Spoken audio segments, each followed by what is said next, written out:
तो जय हिंद। चलिए आज हम जनसंख्या में वृद्धि या कमी वाले सवाल को हल करेंगे। 2 या 3 तरीके से आप इस सवाल को कर सकते हैं। एक कस्बे की जनसंख्या पहले वर्ष 10% और दूसरे वर्ष 20% की वृद्धि हुई तो कुल वृद्धि परसेंट कितना हुआ। देखिए, इस सवाल को पहले हम रेशियो मेथड से करेंगे। रेशियो मेथड से उसके बाद सक्सेसिव मेथड से करेंगे। ठीक है, देखिए, वृद्धि हुई 10% मतलब 1/10, 20% मतलब 1/5। तो पहले वर्ष अगर 10 था तो 1 बढ़ गया तो कितना हुआ 11। यहाँ कितना हुआ 5 था, उसके बाद 1 बढ़ा तो 5 से 6 हो गया। तो इसको आप हल कर लीजिए, गुणा कर लीजिए। 10×5 = 50, 11×6 = 66। कितना बढ़ा 16। 16 बढ़ा कितने में से 50 से,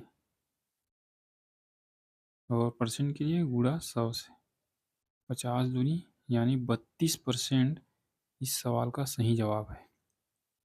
देखिए, आप सक्सेसिव मेथड से भी आप इस सवाल को कर सकते हैं। सक्सेसिव मेथड क्या होता है, X plus Y plus X Y बटा 100। एक्स मतलब आप इसको एक्स मान लीजिए 10%, दूसरे को वाई मान लीजिए 20%। तो पहला 10 है, दूसरा 20 प्लस 10 गुणा 20/100। 2 जीरो से 2 जीरो, 10 और 20 30, और यहाँ से 2। तो यहाँ से भी आपका 32% आंसर आएगा। ठीक है, चलिए, एक शहर की जनसंख्या पहले वर्ष 10% और सेकेंड वर्ष 20% की कमी हुई तो जनसंख्या में वृद्धि या कमी परसेंट क्या होगा। देखिए, इस सवाल को पहले सक्सेसिव मेथड से करते हैं। फार्मूला क्या बताया था, X plus Y plus X Y बटा 100। एक्स कितना है 10% और यहाँ 20% कमी है, तो आप इसको माइनस में ले लीजिए। कमी है तो -20 प्लस एक्स कितना है 10 गुणा वाई कितना है -20 बटा 100। यहाँ से माइनस का 10 आएगा, वही बड़े में से छोटा घटाओगे, सॉरी छोटे में से बड़ा घटाओगे तो माइनस में आएगा। और यहाँ भी माइनस और प्लस माइनस होगा, और 2 जीरो से 2 जीरो ख़त्म, 2। तो कितना है ओवरऑल माइनस का 12%। माइनस क्या इंगित करता है कि कमी हुई है, तो 12% की कमी। ठीक है, आप इसको रेशियो मेथड से कर सकते हैं। 10% की वृद्धि मतलब 10 से 11, और 20% की मतलब 1/5। तो पहले 5 था, अब 1 कम तो 4, 5 से 4। तो 50 गुणा कर लीजिए, 11 चौक 44।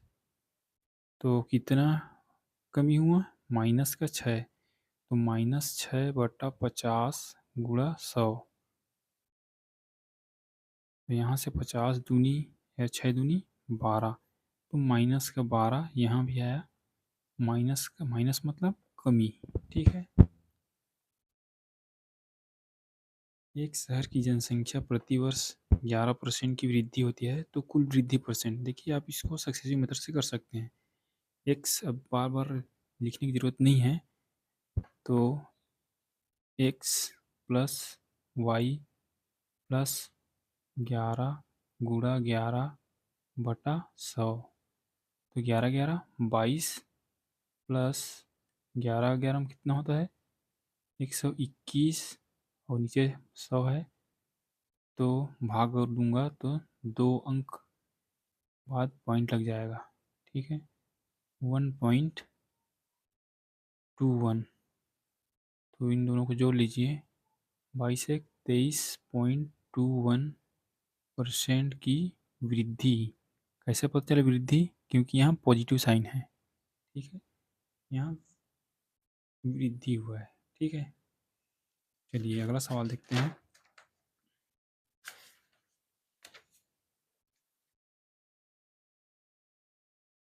एक शहर की जनसंख्या 10,000 है। जनसंख्या में प्रति वर्ष 10% की वृद्धि होती है, तो 3 वर्ष बाद जनसंख्या कितना होगा? देखिए आप पहले तो ओवरऑल निकालिए, कितना चेंज होगा। 10, देखिए यहाँ 3 वर्ष है, तो 10% मतलब 1/10, 10 से 11, फिर 10 से 11। देखिए यहाँ 3 वर्ष है, तो 3 बार कर लीजिए, 10 से 11, 10 धाम 100 धाम 1,000, और इनका गुणा करोगे तो 11 का क्यूब क्या होता है? 1331, ठीक है। तो देखिए ये 10,000 किसका मान है? इसका मान है 10,000, और आपको इसका मान पूछा है क्योंकि 3 वर्ष बाद की जनसंख्या पूछा है। तो कितना गुना है? 10 गुना। भाई 1,000 का 10 से गुणा करोगे 10 गुना आएगा, तो यहाँ भी आपको 10 गुणा करना पड़ेगा।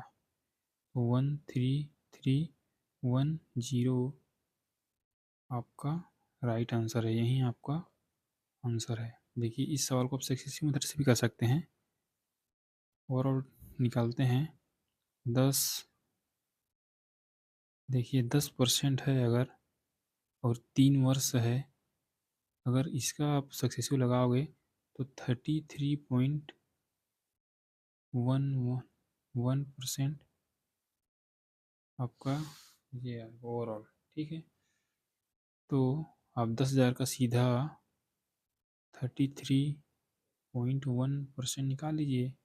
100, इस पॉइंट को हटाओगे तो एक जीरो यहाँ पर और बढ़ाना पड़ेगा, 3 जीरो से यहाँ 3 जीरो खत्म।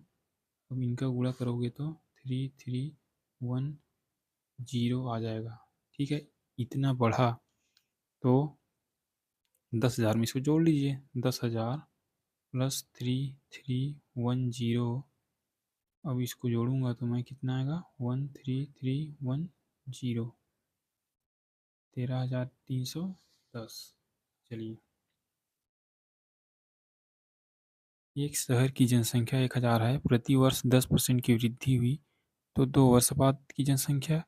देखिए इस सवाल को आप खुद से कर सकते हैं, और कमेंट बॉक्स में इसका आंसर ज़रूर बताना। उम्मीद करता हूँ आपको ये वीडियो अच्छा लगा होगा, समझ में आया होगा। अगर समझ में आया होगा तो लाइक शेयर और सब्सक्राइब ज़रूर करें। चलिए मिलते हैं अगले वीडियो में, तब तक के लिए धन्यवाद।